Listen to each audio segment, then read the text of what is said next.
중요 상승 추세선을 이탈했다가 말아 올렸고 반등이 나왔던 지점도 비슷합니다. 반등 이후에 저항받은 자리도 102K로 동일하죠. 따라서 1월 7일에도 수차례 저항받았던 가격인 만큼 반등이 나와도 102K에서 저항이 크게 작용할 가능성이 있습니다.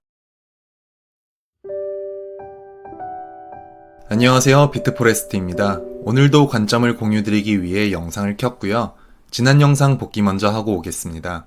지난 영상에서 102K를 이탈한다면 99K까지 눌릴 수 있다고 말씀을 드렸고, 미국의 관세 이슈로 인해 패닉셀이 쏟아지며 91K까지 조정이 나왔습니다. 다행히 월봉 5일선이 위치한 91K 초반에서 지지를 받으며 현재는 98K 구간에 위치하고 있습니다. 게시글로 흰색 채널에 안착해준다면 일단 안심할 수 있다고 말씀드렸는데, 다행히 수급이 붙으면서 밑꼬리를 말아 올리며 채널 안에서 마감했습니다. 이날 청산 금액만 3.2조 원이라고 해요. 코로나 FTX 사태 이후 역대 세 번째라는데 작정하고 개미들을 다 죽이겠다는 거죠. 마켓메이커가 이렇게까지 시장을 흔든 이유는 있을 거고, 그만큼 이번 주 비트코인 흐름이 굉장히 중요합니다. 본론으로 돌아와서 비트코인 현재 관점을 말씀드릴게요. 만약 95K 구간을 이탈한다면 92K에서 반등할 가능성을 보고 있고, 100K 구간을 다시 상회하게 된다면 102K 구간에서 저항받을 가능성을 보고 있습니다. 이제부터 그 근거를 말씀드릴게요.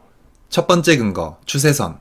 비트코인 1시간봉 차트를 볼게요. 노란색 추세선은 12월 신고가를 갱신하고 단기 하락 추세로 전환되었을 때 중요한 추세선이라고 여러 차례 말씀드렸던 추세선입니다. 12월에는 강한 저항선이었던 만큼 1월 신고점 갱신 이후에는 강한 지지선 역할을 해온 것을 보실 수 있는데요.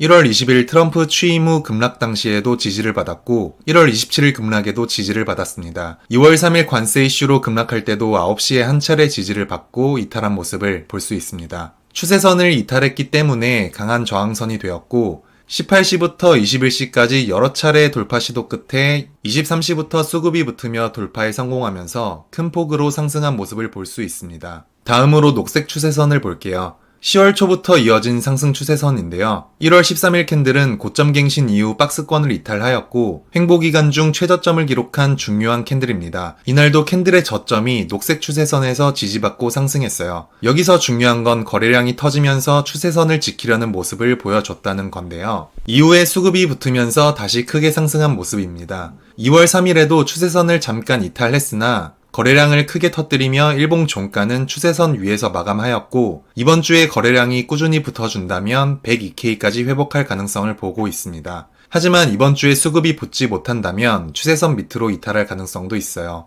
그렇게 되면 추세선은 저항선으로 전환되고 하락 추세도 깊어질 수 있으니 리스크 관리가 필요합니다. 그만큼 이번 주 비트코인의 움직임이 굉장히 중요하기 때문에 면밀히 관찰해 보겠습니다. 두 번째 근거, 95.6K.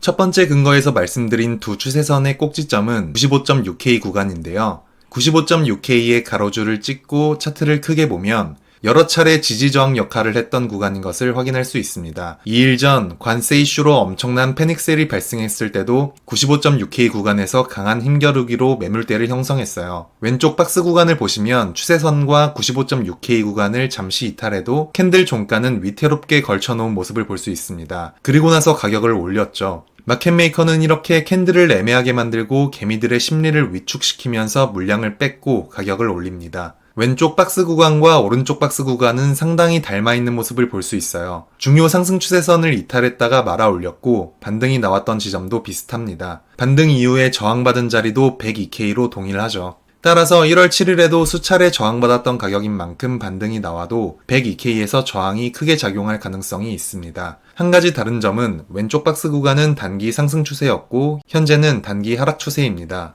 결론적으로 단기 하락 추세가 이어지더라도 95.6K를 지켜주는 게 중요하고, 올라가더라도 102K에서 저항받을 가능성이 큽니다. 상승 추세를 이어가려면 102K를 거래량을 동반해서 시원하게 돌파해주는 모습이 나와야 합니다. 만약 이번 주에 일봉이 95.6K를 이탈한다면 90K 초반대까지 추가 하락이 예상되니 리스크를 관리하시길 바랍니다. 세 번째 근거, 100K 라운드 피겨 심리적 지점. 라운드 피겨는 5만원, 10만원처럼 뒷자리가 0으로 정확하게 떨어지는 가격을 뜻합니다. 비트코인도 10만 달러라는 숫자는 투자자들에게 매우 상징적인 의미를 가져오는데요. 과거에도 1만 달러, 2만 달러, 5만 달러 같은 라운드 피겨 가격대에서 심리적 저항과 폭발적인 가격 변동이 있었습니다. 여기서 중요한 점은 현재도 100K 구간에서 계속 흔들고 있고 과거와는 다르게 시장 참여자가 늘어났으며 개미들이 똑똑해졌다는 겁니다. 100K 구간은 심리적으로 중요한 구간이기 때문에 정확하게 100K 가격에서 흔들기보다는 올라갈 것처럼 102K까지 올렸다가 내리고 98K 구간까지 이탈했다가 올리면서 개미 털기를 할 가능성이 높습니다. 그만큼 요즘 시장이 어려워요. 따라서 현재 시점에서 반등을 하게 된다면 100K보다는 조금 윗구간인 102K 구간에서 저항을 받을 수 있기 때문에 참고하시면 좋겠습니다. 오늘 영상의 결론을 말씀드릴게요. 95K 구간을 이탈하게 된다면 92K에서 반등할 가능성을 보고 있고 100K 구간을 상회하게 된다면 102K 구간에서 저항받을 가능성을 보고 있습니다. 이상 영상을 마치며 질문사항이나 궁금한 알트코인이 있다면 댓글로 남겨주세요. 언제나 나무가 아닌 숲을 볼 수 있게 도와드리는 채널이 되겠습니다. 오늘도 시청해주신 모든 분들께 진심으로 감사드립니다.